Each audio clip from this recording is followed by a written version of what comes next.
कभी क्रिकेट की पिच पर बूम बूम कहलाने वाले शाहिद अफरीदी अब सियासी पिच पर इमरान खान 2.0 बनने की तमन्ना में इस कदर पगला गए हैं कि इंसानियत को भुला गए। लेकिन शाहिद अफरीदी को कौन समझाए कि राजनीति सिर्फ बयानबाजियों से नहीं होती है। शाहिद, नमस्कार, जय हिंद। मैं हूं दुश्मन कुमार। आपको टुडे रिएक्शन को स्वागत। अफवाहों की गली में दौड़कर कुर्सियां नहीं मिलती, और ये जो लाशों पर खड़े होकर शाहिद तुम सियासत करने की कोशिश कर रहे हो, यकीन करो अगर इमरान खान के इर्द गिर्द तुम पहुंच भी गए तो इतिहास के सबसे बौने नेताओं में तुम्हारा नाम दर्ज होगा। क्रिकेटर तो तुम पहले से ही आधे अधूरे थे। शाहिद अफरीदी का करियर जिस तरह से अंधी मारने वाले, हवा में बल्ला चलाने वाले खिलाड़ियों में रहा है, उनका मुंह भी हिंदुस्तान के सामने ऐसे ही चलता है। कभी शाहिद अफरीदी को हिंदुस्तान में बेशुमार मोहब्बत मिलती थी, लेकिन सियासी पिच पर हीरो बनने की तमन्ना, पाकिस्तान में इमरान खान 2.0 बनने की तमन्ना ऐसी जगी कि नीचता की पराकाष्ठा को वो पार कर गए। ऐसी नीचता जिससे इंसानियत भी शर्मा जाए। अरे शाहिद, कितनी लाशें, कितनी शर्मनाक हरकतें। 1993 बम धमाका, 2001 संसद हमला, 26/11 मुंबई हमला, 2016 पठानकोट एयरबेस, 2016 उरी हमला, 2019 से पुलवामा और अब 25 से पहलगाम में हिंदुओं को चुन चुन कर मारना। हर बार पाकिस्तान समर्थित आतंकवाद ने हिंदुस्तान को जख्म दिया और यह पाकिस्तान आतंकवाद का ही समर्थन कर देता है। और शाहिद अफरीदी जैसे बेहया लोग इन सब के बाद दहशतगर्दों को छिपाने के लिए हिंदुस्तान पर आरोप लगा रहे हैं। अरे आप हमारे दुख पर मरहम नहीं लगा सकते तो हमारे दुख पर नमक तो मत रगड़िए। शाहिद, क्या सोचकर आपने कह दिया कि हिंदुस्तान अपने लोगों को मरवाता है? ये बयान केवल भारत के खिलाफ जहर नहीं था, बल्कि ये तुम्हारे मुल्क की, तुम्हारे पैदाइश की मिट्टी पर थूक था। इंसानियत की लाश पर सस्ती सियासत करने की जो घृणित कोशिश तुमने की है, ये अच्छी बात नहीं है। और हिंदुस्तान में जो भी तुम्हें मोहब्बत करते थे, इसके बाद उन्हें तुमने शर्मिंदा किया है कि वो एक ऐसे नफरती चिंटू को मोहब्बत करते थे। हालांकि शाहिद अफरीदी ये सब पहले भी करते आए। पहले भी बार बार इमरान खान बनने की तमन्ना में कभी कश्मीर, कभी कुछ करते रहे। लेकिन इस बार वो गब्बर के हत्थे चढ़ गए। वो गब्बर जो मैदान में निडर और सोशल मीडिया पर मुखर। दरअसल 28 अप्रैल 2025 को पाकिस्तान के शाहिद अफरीदी ने पहलगाम आतंकवादी हमले पर भारतीय सेना को नालायक निकम्मा कह दिया। कहा कि भारत ने ही अपने लोगों को मरवा दिया। अब शाहिद अफरीदी निष्ठा की पराकाष्ठा को पार कर रहे थे तो गब्बर ने इस बार उनको लताड़ लगा दी। कहा कि शाहिद, करगिल में तुम हारे थे, पहले से इतना गिरे हुए थे और कितना गिरोगे। बेवजह कमेंट पास करने से अच्छा है कि अपने देश की तरक्की में दिमाग लगाओ। अब सच कहे तो शिखर धवन जैसे ज़हीन इंसान की तरफ से ये बयान, ये लड़ाई सिर्फ दो क्रिकेटरों की लड़ाई नहीं थी, ये सोच की लड़ाई थी। और इसीलिए वो शाहिद जो इमरान खान बनने की तमन्ना पाले हुए हैं, मुंगेरी लाल की तरह पाकिस्तान के वजीर आजम बनने का हसीन सपना देख रहे हैं, उन्हें लगा कि पाकिस्तान की आवाम तो इस वक्त चाहती है कुछ अनाप शनाप इंडिया के खिलाफ बोलो, वो समर्थन करेंगे, तो तर्कों की जगह बदतमीजी पर होता है। शिखर धवन से कहते हैं कि छोड़ो जीत हार, आओ तुम्हें चाय पिलाते हैं। शिखर शाहिद अफरीदी की तरह पाकिस्तान में भी कई लोग हैं जो दिन रात कहते हैं आओ तुम्हें चाय पिलाते हैं, चाय चाय चाय। हमें लगा कि आज रियलिटी चेक करवा दें। अफरीदी, जिस चाय पर तुम इतना इतरा रहे हो ना, आज उसकी हकीकत हम बताते हैं। कौन सी चाय? 1965 वाली, जब भारतीय फौज लाहौर तक पहुंच गई थी, या फिर वो 1971 वाली चाय जब तुम्हारे 93,000 सैनिकों ने दुनिया के सामने आत्मसमर्पण किया था ऐसे सर झुकाकर, या वो 1984 की चाय सियाचिन के सर्द वादियों में ऑपरेशन मेघदूत वाली, या वो करगिल की चाय जिसके जरिए शर्मिंदगी का एहसास तुम्हें शिखर धवन करवा रहे थे। और अगर अभिनंदन वाली ही चाय पर तुमको चर्चा करनी है तो लो आज उसका भी रियलिटी चेक। खुदा का वास्ता है, अल्लाह के लिए अभिनंदन को छोड़ दो, नहीं तो हिंदुस्तान हमला कर देगा। ये हमारा बयान नहीं था, ये तुम्हारी संसद में तुम्हारे सांसद का बयान। नाम अयाज सादिक, सोशल मीडिया पर वीडियो मौजूद है, गूगल कर लेना जिन्हें नहीं पता। हमारे अभिनंदन को लेकर जो तुम चाय के जरिए मौज काटने की कोशिश करते हो, अगर शाहिद तुम अपने ही मुल्क की इनसाइड स्टोरी जानते ना तो शर्म के मारे पानी पानी होते। तुम्हारे आर्मी चीफ बाजवा को लेकर कोट किया था कि बाजवा जब आए तो बाजवा के पैर कांप रहे थे, माथा पसीने से भीगा पड़ा था। उस दौर के प्रधानमंत्री इमरान खान उस बैठक में शामिल होने नहीं आए। हो सकता है शायद तबीयत खराब हो गई, जैसे आजकल शहबाज शरीफ की खराब चल रही है। हिंदुस्तान का नाम सुनकर पसीना आना, तबीयत खराब होना इतिहास का हिस्सा रहा है, आज भी है। तुम्हारे विदेश मंत्री शाह महमूद कुरैशी को कोट करते हुए कहा गया था अल्लाह के वास्ते अभिनंदन को जाने दो, नहीं तो रात को 9 बजे के बाद हिंदुस्तान अटैक कर देगा। ये हमारे कोर्ट नहीं है, ये तुम्हारे कोर्ट है। हिंदुस्तान को पाकिस्तान की जरूरत बीते कुछ सालों में कभी नहीं पड़ी।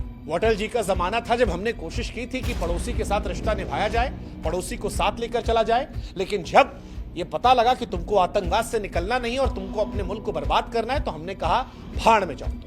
और इसी चलते पहले आईपीएल पर बैन लगाया और बाद में पीएसएल पर। 2008 के मुंबई हमलों में जब पाकिस्तान ने भारत को झकझोरा था, तभी से भारत ने तय कर लिया था कि अब बस बहुत हो गया। पहला सबक सिखाने के लिए पाकिस्तानी क्रिकेटरों के लिए दरवाजे बंद कर दिए। पाकिस्तान ने खिलाड़ियों की कमाई का एक बहुत बड़ा जरिया छीन लिया गया था और इन शाहिद अफरीदी पर भी बैन लगा था। ये भी खेलने गए थे, डेक्कन चार्जर्स यहाँ खेलते थे, उसके बाद से गायब हो गए। उसके बाद दुनिया की उगांडा फुगांडा जुगांडा लीग में छोटा छोटा खेलते थे। और अब जब पहलगाम हुआ तब हिंदुस्तान ने पीएसएल के प्रसारण पर रोक लगा दी। बड़ा झटका दिया, क्योंकि इंडिया से ही एक बड़ी कमाई है पीएसएल की, अब खत्म हो। अब पाकिस्तानी क्रिकेटर्स वही चिल्लर में खेल रहे हैं, क्योंकि फैन कोड ऐप पर पीएसएल का प्रसारण बंद हो गया। लाखों करोड़ों का नुकसान हुआ और पाकिस्तान के तमाम क्रिकेटर्स ने गुस्सा निकाला। वही खिसियाहट थी शाहिद अफरीदी, और उसी खिसियाहट में पहले चाहते थे कि वो बैन हटा दिया जाए और बाद में जब नहीं हो पाया तब भारत पर ही आतंकवाद का मामला डाल दिया। 2008 से पाकिस्तानी खिलाड़ी सोचते थे कि वक्त के साथ घाव भर जाएंगे। हम भी सोचते थे, कई बार लगता था कि पाकिस्तान को क्यों बैन कर रखा, वहां खिलाड़ी आते शायद मजा आता। लेकिन आतंकवाद के खिलाफ ये जो हरकतें उनकी हैं, ये हमारी याददाश्त को कमजोर पड़ने नहीं देती। और पीएसएल पर बैन उसी सबक का दूसरा अध्याय है। शाहिद अफरीदी को भी समझना चाहिए कि चौका छक्का मारने से पहले अपने मुल्क को आतंक के दाग से दूर करो। और इंडिया वही संदेश साफ दे रहा है कि जब तक आतंकवाद रहेगा, ना आईपीएल के मैदान खुलेंगे, ना पीएसएल का प्रसारण, और ना तुम्हारे हीरो हीरोइन इंडिया काम करेंगे। क्योंकि अब हमारा धैर्य जो है वो जवाब दे चुका है। अब जब आतंक का रास्ता बंद होगा तब ही जाकर कोई बात ही जाएगी। आतंक और खेल एक साथ नहीं चलेंगे। शाहिद अफरीदी का इंडिया के खिलाफ जहर उगलने का बहुत पुराना इतिहास है। अफरीदी का बयान सस्ती लोकप्रियता और नफरत की आग को भड़काने के लिए होता, और ये पहली बार नहीं है। 2018 ले लीजिए, ब्रिटिश संसद में अफरीदी ने कश्मीर पर इंडिया के खिलाफ ह्यूमन राइट्स उल्लंघन का झूठ बोला था। 2019 में कश्मीर के मुद्दे पर इन्होंने इंडिया को नसीहत दी थी, तब बहुत सारे क्रिकेटर्स इनको लताड़ लगाई थी। 2020 में शाहिद अफरीदी पीओके की यात्रा पर गए और प्रधानमंत्री नरेंद्र मोदी और भारत सरकार पर अत्याचार का इल्जाम लगाया था। उस वक्त भी तमाम खिलाड़ियों ने इनको जबरदस्त तरीके सुनाया था। 2023 में इन्हीं के पाकिस्तान के दानिश कनेरिया क्रिकेटर हैं जिन्होंने बताया कि ये अफरीदी साहब जो है ये इस्लाम कबूल करवाने का उन पर दबाव बना रहे थे, उनके साथ खाना नहीं खाते थे, और इसकी पुष्टि इन्हीं के मुल्क शुएब अख्तर ने कर दी थी। और अब पहलगाम में इन्होंने इंडिया पर आरोप लगा दिया। तो अफरीदी का ये एजेंडा और ये चेहरा जो है बहुत पुराना है, और ये चेहरा बेनकाब हो चुका है। ये स्पष्ट हो चुका है कि अफरीदी ना क्रिकेटर है, ना खेल भावना के प्रति। शाहिद अफरीदी का करियर जितना शानदार रहा उतना ही कंट्रोवर्शियल भी था। वैसे ये तो इनकी पॉलिटिकल करियर की बात हो गई। अगर आप अफरीदी के क्रिकेटिंग करियर की बात भी करेंगे तो वो भी कंट्रोवर्शियल रहा। उम्र का फर्जीवाड़ा, बैन लगना बार बार। 2000 पिच को नुकसान पहुंचाने पर शाहिद पर बैन लगा था। नवंबर 2005 में इंग्लैंड के खिलाफ टेस्ट मैच में पिच को जानबूझकर नुकसान पहुंचाया था और एक टेस्ट मैच 2 वनडे के लिए बैन कर दिया गया था। 2010 में ये गेंद को सेब बनाकर खा रहे थे, जिसकी तस्वीर आज भी वायरल होती है। इनको शर्मिंदा होना चाहिए। जनवरी 2010 की वो ऑस्ट्रेलिया का मैच था, एक वनडे मैच में अफरीदी को कैमरे में पकड़े गए थे और 2 T20 मैच में बैन किया गया था। 2007 में एक दर्शक पर बल्ला चला रहे थे, तब 4 वनडे मैच के लिए इन्हें बैन किया गया था। और नैतिकता, देशभक्ति और इस्लाम की बात भी इनसे मत कीजिए, क्योंकि ये वही शाहिद अफरीदी हैं जिन्होंने कुरान का उपयोग किया था यूनिस खान जैसे खिलाड़ी को भगाने के लिए। शाहिद अफरीदी 2009 यूनिस खान के खिलाफ जब इन्होंने साजिशें रची थी जिसने क्रिकेट जगत को हिलाया था, और यूनिस खान ने माना था कि उस वक्त शाहिद अफरीदी ने सिचुएशन का फायदा उठाकर उन्हें हटवा दिया था। लेकिन सबसे बड़ी बात तो कुरान को लेकर थी। यूनिस खान ने बताया कि जिस पवित्र कुरान को उन्होंने धार्मिक उद्देश्य के लिए दिया था, ये शाहिद अफरीदी ने उसे खिलाड़ियों में रखा और अपनी पॉलिटिक्स को चमकाने के लिए, कैप्टेंसी पाने के लिए उसका इस्तेमाल कर। तो नैतिकता का भी शाहिद अफरीदी से कोई लेना देना नहीं है। इनफैक्ट ये तो इस्लाम की बेइज्जती भी थी, और अब इंडिया के खिलाफ बोल रहे हैं। देखो, पाकिस्तान में शाहिद अफरीदी को लोग जानते हैं और इसी वजह से इंडिया आज यूनाइटेड। आज खिलाड़ियों ने भी एक तरफा बोला है। आज शिखर धवन ने बोला, सौरव गांगुली ने कहा कि पाकिस्तान के साथ सारे संबंध तोड़ दिए जाए, तेंदुलकर ने कहा, सहवाग ने कहा, गंभीर ने कहा, हरभजन ने कहा, युवराज ने कहा, बाकी सब ने कहा।